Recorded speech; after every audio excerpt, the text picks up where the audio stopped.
Hi everyone, and welcome back to my channel.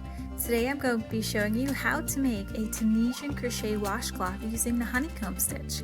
The free written pattern can be found on my website at julesandjones.com, and you can find a link for that in the description box below. Let's get started. Some of the materials that you're going to need for this project is you're going to need 2 different colors of a worsted weight yarn. Now I'm using Hobby Lobby's Yarn Bee brand, and I'm using their cotton linen blend yarn in the color Parchment as well as the color Rouge. You're also going to need a 6.5mm Tunisian crochet hook, and this is a letter size K. Now if you don't have a Tunisian hook, you can also just use a regular crochet hook, a 6.5 one, but just make sure that the sides are even, okay? Because you don't need an extension cord for this project, so that's why a regular crochet hook would work. You're also going to need a darning needle to work in any ends, as well as a pair of scissors to cut your yarn. All right, let's get started with our project. All right, so our first step in making our washcloth is to make a slip knot. So go ahead and grab your yarn, and we're going to wrap it around our finger twice. Then take the back piece of yarn, push it over the front piece, then take the front piece and push it over your finger and over that back piece, and then pull tight for a knot. Okay, then grab your Tunisian crochet hook, insert it into that loop, and then pull tight one more time. All right, so that's our slip knot. Now for this pattern, you want to go ahead and chain 22. So yarn over and pull through that first loop for your first chain. That's 1, 2, 3, 4, 5, 6, 7, 8, 9, 10, 11, 12, 13, 14, 15, 16, 17, 18, 19, 20, 21, and 22. All right, now that we have 22 chains, it is time to set up our Tunisian crochet row. All right, so now we're going to set up our first row for our project. Now in Tunisian crochet, you do have to flip your chain over, and we're going to work our hook into each back bump of each chain. Okay, so we're going to flip it over, so it should look like this. And now we are going to work our hook into the second chain. So we're going to skip that first chain, and we're going to work our hook into that bump right here. Okay, so it's going to be, I'm going to grab a darning needle right here so I can show you, but you're going to work your hook underneath each bump. Okay, until the end of the row, so the end of the chains. So let me insert my hook back in here. All right, so we're going to skip this first chain. We're going to work our hook underneath the bump, and the first one can always be a little tricky. You can use your finger. I do, because it helps. There we go. Okay, so we're going to just yarn over and pull through. Okay, so now you should have 2 loops on your hook. Now this is our next bump, so we're just going to put our hook underneath that bump, yarn over, and pull through. Okay, so you should have 3 loops. Now we're going to find our next bump, and then just put our hook underneath and yarn over and pull through. Okay, and so you're just going to continue to do that until the end of the row, so until your last chain.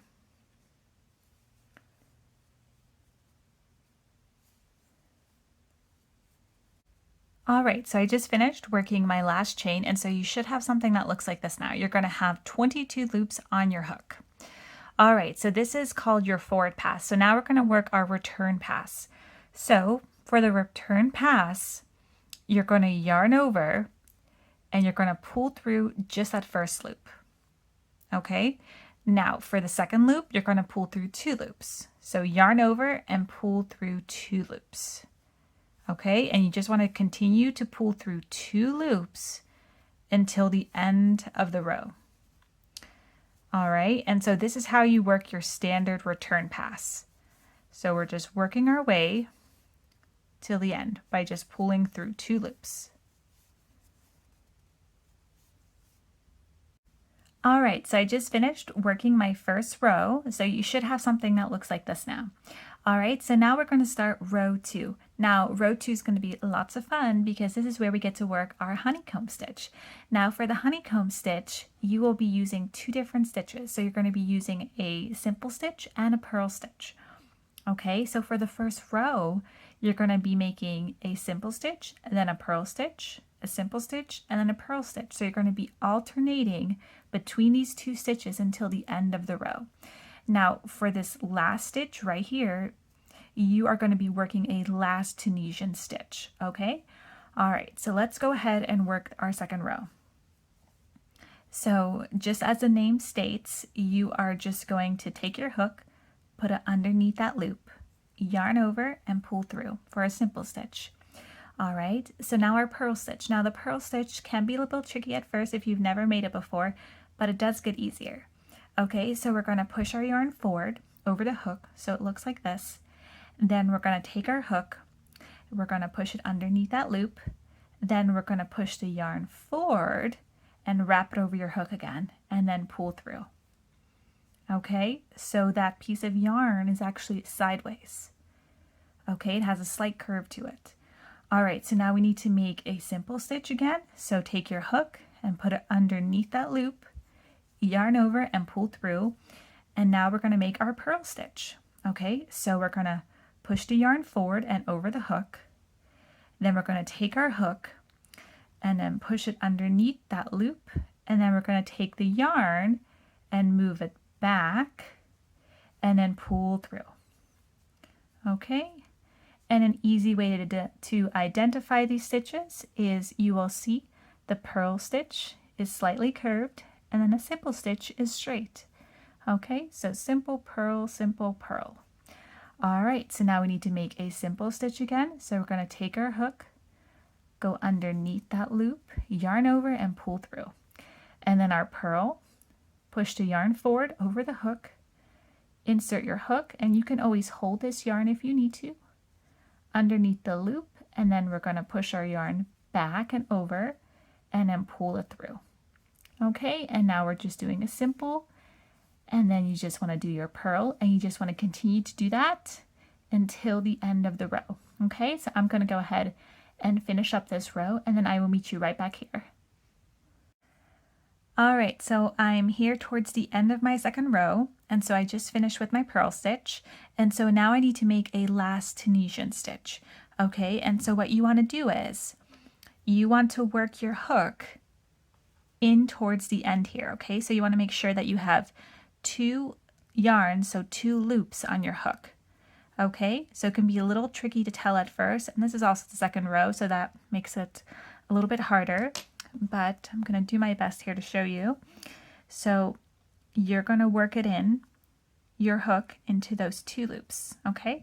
So into that hole right there, and then you're going to yarn over and pull through.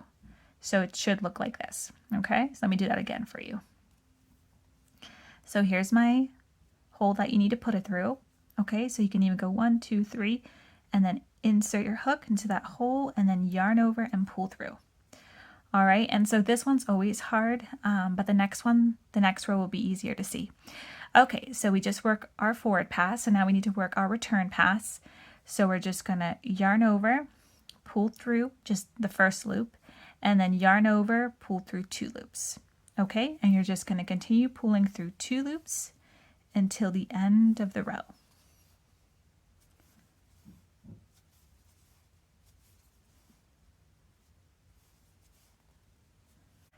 All right, so I just finished working my return pass of my second row, and so you should have something that looks like this now. You'll start to see these little mini honeycombs start to form. All right, so now for our third row, it's going to be very similar. It's going to be just like our second row, except we are going to be working our purl stitches first and then our simple stitches. Okay, so we're just going to do the opposite until the end of the row. All right, so we're going to work our purl stitch first. Okay, so we're going to take our yarn. We're going to push it forward and over your hook. Make sure you put your finger on the yarn to prevent it from moving. Then we're going to take our hook, put it underneath that first loop, and then we're going to wrap the yarn and push it backwards, and then we're going to pull through, okay, for our purl stitch. All right, and then we're going to make our simple stitch, and now we're going to make our purl again. So move the yarn forward underneath the loop and then move it back and pull through. All right, and now we're just going to do simple, and then we're going to do purl. Now you just want to continue to do this until the end of the row. All right, so I'm here towards the end of my row 3, and so I just finished off with a simple stitch, and so now we need to make our last Tunisian stitch. Okay, and so this time it's way easier to see, but you're just going to work your hook in this spot right here. Okay, so just make sure you have those 2 loops on your hook. All right, so here's my spot. Make sure I have 2 loops on the hook, and then just yarn over and pull through. All right, so that's a completed row. Okay, so now we're going to work our return pass. So we're just going to yarn over and pull through the first loop, and then yarn over, pull through 2 loops. Okay, and just continue to do that until the end of the row.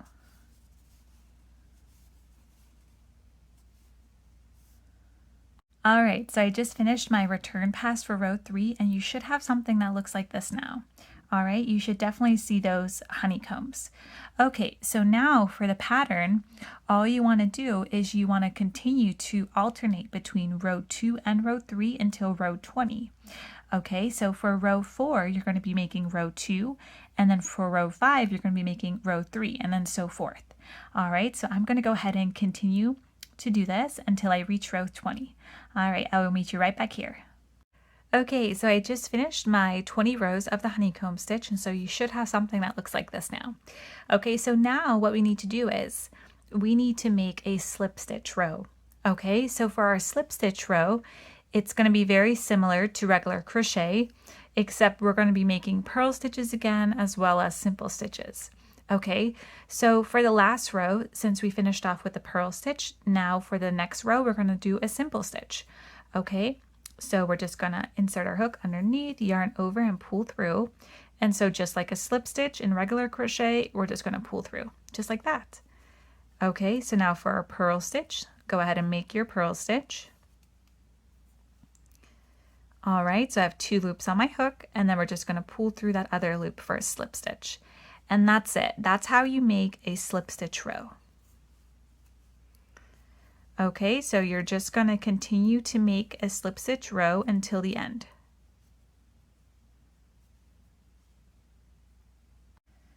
All right, so I just finished working my last slip stitch, okay, and so you should have an edge that looks like this. All right, so now all you have to do is just cut your yarn, and we are going to close or finish off our washcloth here. So I just cut my yarn. You're going to yarn over and pull through to finish it off. Okay, and so now we are going to bring in our second color, and we're going to work a border. All right, so now we're going to be adding our border to our washcloth. Okay, so now I just wanted to explain really quickly what we're going to be doing. So we're going to start on the left hand side here, and we're going to reattach our yarn to the first stitch on the left side. Okay, so it's actually the last stitch of the slip stitch row, and we're going to be making a chain 1. Then we're going to be making a single crochet in that same stitch and work a single crochet in each stitch across the row. Okay, and so once you reach the end of the row, you'll be making 2 single crochets in the last stitch. Okay, and so you're just going to be repeating that sequence all the way around the washcloth. Okay, all right, let's get started. So I'm just going to turn my washcloth over here, okay, and I'm going to grab my yarn. I'm going to insert my hook into this first stitch, okay, it's all these little chains on the side. I'm just going to call them a stitch for the purpose of this tutorial, but I'm just going to work my hook in, and I'm going to take my second color, and I'm just going to basically just drape it over the hook and pull it through, just like that. Okay, and then I'm just going to yarn over and pull through for a chain 1. And then you can pull it from the back, that tail end, you can pull it tight. Okay, just like that. And so now we're going to be making a single crochet into that same stitch. All right, so we're going to insert our hook back into that stitch, yarn over and pull through. You should have 2 loops on your hook, and then yarn over and pull through one more time for a single crochet. Okay, and so now you can really just flip over your washcloth, and you're going to be working a single crochet in each stitch until the end. Okay, so go ahead and insert your hook into the following stitch, yarn over, pull through, yarn over and pull through those last 2 loops. All right, and just continue to do that until the end.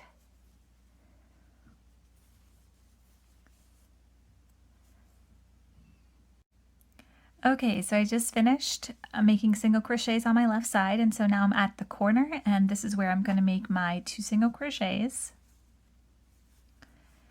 And then I will just continue making single crochets along that side.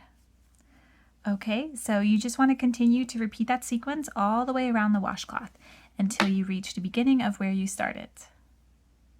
Alright, so I just finished my first row of my border, and so when you come towards the end, you just want to slip stitch to the first stitch. Okay, and so now at this point, you can either be done with your washcloth or you can create the border a second time, and so that's what I did in the pattern. Okay, so you'll just have a second row of single crochets. If you want to do that, you want to make sure that you go ahead and chain 1 and then single crochet into that first stitch and then all the way across.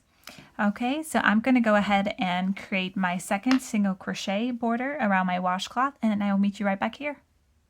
Alright, so once you finished your last row of your border and you weaved in your end, then you should have something like this. So now you have a completed Tunisian crochet washcloth. So I really hope you enjoyed this tutorial. I hope it was helpful, and don't forget you can always find the free pattern at the link in the description box below. There's also a PDF version available, so I'll make sure to link that in the description box also. And if you want to make some more of these, here is another one that I made, and so I did the Rouge color first, and then I did the Parchment color as my border. So that's just another idea of what you could do. All right, everyone, have a wonderful day. I will see you guys in my next video. Bye.